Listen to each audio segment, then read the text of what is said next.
और सबसे पहले मैं यहाँ पर बड़ी दूर से 7 समुद्र पार जो पहुंचे हैं भूतलाल लड्डू जी के दिमाग में भावना है कुछ गरीब बच्चों के लिए करने की, इसलिए बड़ी दूर दराज से पहुंच के यहाँ पहुंचे हैं। और इनके मन में पीड़ा है, वो पीड़ा क्या है, किस तरीके गरीब बच्चों का भला किया जाए, किस तरीके गरीब बच्चों को प्रोत्साहन जाए और किस तरीके गरीब बच्चों को कॉपी किताब वर्दी देकर कैसे उनकी प्रोत्साहन जाए। इन्होंने हरियाणा स्टेट में भी, पंजाब स्टेट में भी बहुत सारे गरीब बच्चों को बहुत सारे स्कूलों के बच्चा करें, किताबें वर्दी कॉपी हर प्रकार से सहायता करी जाती है बच्चों की मदद के लिए। गरीब बच्चा कोई गरीब का परिवार हो उसके लिए तो ये समय समय के अनुसार करते रहते हैं और बोलते हैं कि किसी प्रकार की अगर कोई समस्या जो हमारे से होगा हम कोशिश करेंगे करने की। तो इसलिए भूतलाल लड्डू जो कनाडा से हम पहुंचे हैं, मैं इनका हार्दिक अभिनंदन करता हूँ, हार्दिक धन्यवाद करता हूँ। और अभी आपके सामने रमेश गौल जी ने अपने विचार रखे, लगभग इन्होंने अपनी बातें बताई है, आप नहीं पड़ी होगी तो मैं भूतलाल रमेश गौल जी का धन्यवाद करता हूँ। और जो इसे को आगे बढ़ाते हुए जो राजा सिंह भी है, राजा सिंह का नाम पूरे दिल्ली के अंदर क्या जगह तो हम बातें करते हैं आपको। और मैं सबसे पहले कमेटी को यहाँ की उनका शुक्रिया करता हूँ जिन्होंने होता लगाया, उनका सबसे पहले हाथी कमेटी को जिन्होंने होता लगाया उनके जीवन करते हुए और आपसे मैनेजमेंट कमेटी का और जितना भी अध्यापक ने यहाँ पर बैठे हैं अध्यापक वाले यानी कि मैनेजमेंट कमेटी ने ये पौधा जो लगाया है इसको सीखने वाले कौन है, अध्यापक। अगर अध्यापक है इस पौधा रोपी को आगे बढ़ाना चाहते हैं तो बहुत आगे हम जा सकते हैं। तो मेरा सबसे पहले नम्र अध्यापक से है नम्र विरोध है कि अनुरोध है आपसे कि किस तरीके किस प्रकार से इन नन्हे मुन्ने बच्चों को आगे बढ़ाया जाए, क्योंकि बच्चे एक कच्ची कली है, बच्चे रास्ता जल्दी में लग जाते हैं। अगर उनके बच्चे भाग करते हैं बीच बीच में वो रोक भी रहे हैं तो इसलिए बच्चों के आते हैं बच्चे गढ़ने मुन्ने बच्चे होते हैं, कभी बच्चे होते हैं को नहीं पता होता है, परंतु बच्चा गलती करेगा तो आपको उनका आपसे होता है बच्चे हमेशा तो अध्यापक का फर्ज है कि उनके इसलिए अगर इस देश में बच्चों आपने तरक्की करनी है, अगर आप देखना चाहते हैं किस तरीके से आपके मम्मी पापा कितने गरीब थे कितने गरीब है, किस तरीके मेहनत मजदूरी करके आपको पढ़ाते हैं, शायद आपको इस चीज का नहीं पता। अगर आप बड़ा चला तुरंत चल के हम जाना वो भी आ रही मंडी फिर वहां मेरे पहले बच्चों अभी तो डिस्टर्बेंस हो रही थी तो इसलिए मेरा सिर्फ आप बच्चों से यही आदेश मान लो, रिक्वेस्ट मान लो, क्योंकि कहते हैं सुनने वाले को बड़ी हिम्मत होती है और बोलने वाला बोलते जाता है। मैं ज्यादा समय नहीं लूंगा परंतु इतना जरूर बताऊंगा बच्चों, अपने मम्मी पापा की तरफ देखकर अपने भविष्य को देखकर आपने आगे बढ़ना है। अगर आप चाहें जो डॉक्टर भीमराव अम्बेडकर ने आपको संविधान दिया है वो क्या किया है, आप इस जिंदगी से निकलकर डीसी बन सकते हैं, एसपी बन सकते हैं, जज बन सकते हैं। बेटा बाद में बांट देना, बेटा बाद में बांट देना,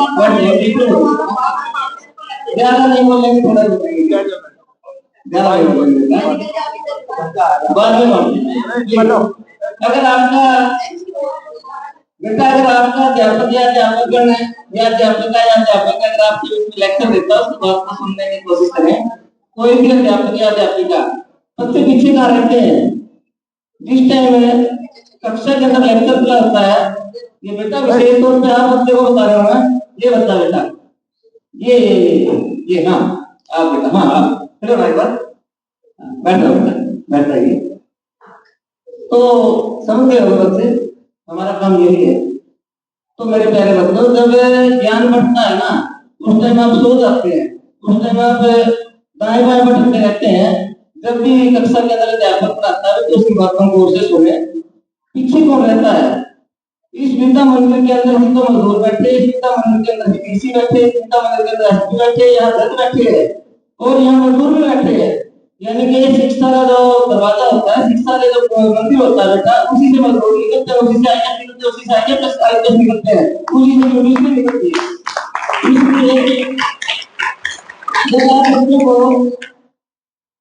हमारा तो बदलने आप सुन रहे हैं, भी सुनने को जरूरत है। आप बच्चों को अध्यापक या अध्यापक कोई भी शिक्षा देता है आपको बेटा, अपनी अध्यापिका, तो उसकी बातों को गौर से सुने। परंतु कुछ शरारती बच्चे यहाँ से सुनते हैं, यहाँ से निकाल देते हैं। तो मेरा बेटे सभी बच्चों से यही अनुरोध है कि आप उनकी बातों को यहाँ से सुन के यहाँ से निकालें, उनकी बातों को यहाँ से सुन के यहाँ सेट करें और देखें कि हम गरीब लोग में कैसे रहते हैं। एक इंसान गाड़ी में करता है, कि उनके पास कहां से आई, और कि हमारे मम्मी पापा एक कमरे में गुजारा कैसे करते हैं, हमारे पापा इतनी गर्मी में कैसे रहते हैं, सुबह निकलते हुए बेचारा मजदूरी करने के लिए रात को आता है, कि ऐसा क्यों? ऐसा ये है बेटा कि उन्होंने शिक्षा ग्रहण कर ली, उन्होंने देश में ज्ञान प्राप्त कर लिया, वो आगे बढ़ गए और वो इससे सुन के इससे निकालते गए, यहाँ से सुन के यहाँ सेट नहीं किया, वो बेचारे मजदूर बन गए। अब आपने सोचना है कि आप मजदूर बनना चाहते हैं या उन कुर्सियों पर बैठना चाहते हैं, सोचना आपने है। तो इसलिए मेरा अध्यापक से अनुरोध है कि ज्यादा से ज्यादा अगर आप अच्छी शिक्षा देंगे, ये नहीं एक ही समाज के बच्चे हैं, किसी भी समाज का कोई बच्चा गरीब बच्चा होता है यहाँ पर, और जिसके अंदर अच्छे संस्कार हो गए वो जाति से ऊपर उठकर हम इस देश के अंदर बहुत कुछ कर सकते हैं। आप इस देश के साथ बढ़ोगा, आप इस देश के नाम कर सकते हैं, कोई ज्यादा मुश्किल वाली बात नहीं है। सिर्फ और सिर्फ हमारे को देश को चलाने के लिए 547 हो जाएगी, सिर्फ और सिर्फ। और हमारी आबादी एक तरफ 40 करोड़ से ऊपर हो चुकी है। क्या हमारे देश के अंदर 547 नहीं है? क्या हमारे देश के अंदर 547 नहीं है? उनको मौका नहीं मिलता लोगों को। और अगर बात करें 547 तो हम अपने 272 के चाहिए हमारे को देश चलाने के लिए। अगर 272 मेंबर हमारे को अच्छे मेंबर ऑफ पार्लियामेंट है तो हम बहुत अच्छा देश ला सकते हैं। वो मेंबर ऑफ पार्लियामेंट को बन सकते हैं बेटे। बहुत सारे लोग हमारे देश में जिसको मौका नहीं मिलता, क्योंकि हमें उन चीजों का पता ही नहीं है कि हम बहुत बैठे हैं। जिस टाइम इलेक्शन होता है बेटा, आपके मम्मी है, पापा या कोई और भी है पूरे देश के अंदर, वो बेचारे उस टाइम अपने वोट की वैल्यू नहीं पहचान सकते बेटा। इस कलम की पावर क्या होने पर कलम की पावर क्या होती है। सिर्फ और सिर्फ हमारा देश में गरीब जनता इसलिए है, गरीब जनता, और सिर्फ एक दिन का खेल होता है सारा, एक ही दिन का। और उस खेल के अंदर क्या है, जिस टाइम हमारे देश के अंदर वोट डलते हैं और हम अपने मम्मी पापा को समझा सकते हैं, जो इतने भी गरीब है आसपास में, और हम उनको शिक्षा दे सकते हैं कि किसी वोट का प्रयोग करना हो। यानी कि हमारे देश के ऊपर राज करने वाले इतने लोग हैं, इतने लोग 15%, और ये 85% जनता गरीब है। परंतु ये गरीब क्यों है?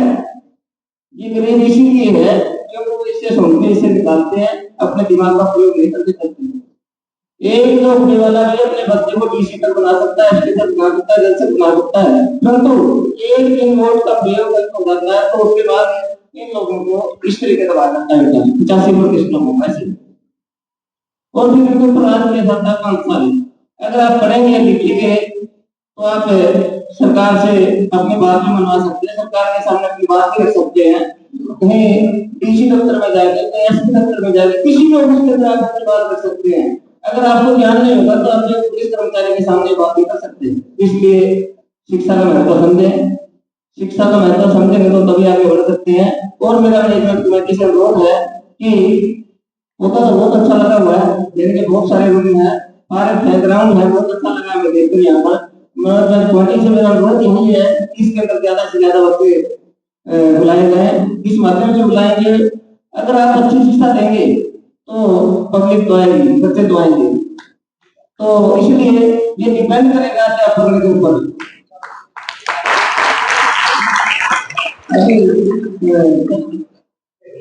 प्रदीप कुमार जी ने जैसे बताया, हमने फोटो देखी वहां पर लगी हुई, और अच्छी शिक्षा दे रहे हैं। और अभी बताया जैसे इन्होंने कि हम फ्री कोचिंग दे रहे हैं, तो हम करते हैं। अच्छा लगा कि हमारे जिस तरीके आपने ऊपर सर्वे करवाया हमारे को बहुत अच्छा लगा और बहुत खुशी हुई कि आप इस तरीके के ज्ञान बच्चों को दे रहे हैं। और इसलिए मेरा पूरा अनुरोध है कि आप ऐसे मैनेजमेंट कमेटी से बच्चे बहुत कम है, बच्चे बढ़ाए इसके अंदर बच्चे कैसे बढ़ा सकते हैं, चाहे बड़े सर्वे करना पड़ेगा गली गली में और गली गली में सर्वे करके जब तक बच्चों की तादाद नहीं होगी तब तक हम कोशिश करते हैं कि ज्यादा से बच्चे बढ़ाएंगे और यहाँ का सिस्टम बनाए, तरीका बनाए। तो मैं ज्यादा समय लेते हुए जो कि काबू में बोल चुका हूँ और इन्हीं शब्दों के साथ हो सकता है मेरे मुझसे किसी प्रकार का कोई गलत शब्द निकल गया हो और मैं अपने शब्दों को वापिस भी लेना चाहता हूँ तो मेरे मुझसे ऐसा गलत शब्द निकल गया हो और मैं अपनी वाणी को विराम देता हूँ और आगे बहुत सारे वक्ता है, इन्हीं शब्दों के साथ मैं प्रधान जी का और अन्य बाकी का सभी का धन्यवाद करते अपना स्थान करता हूँ और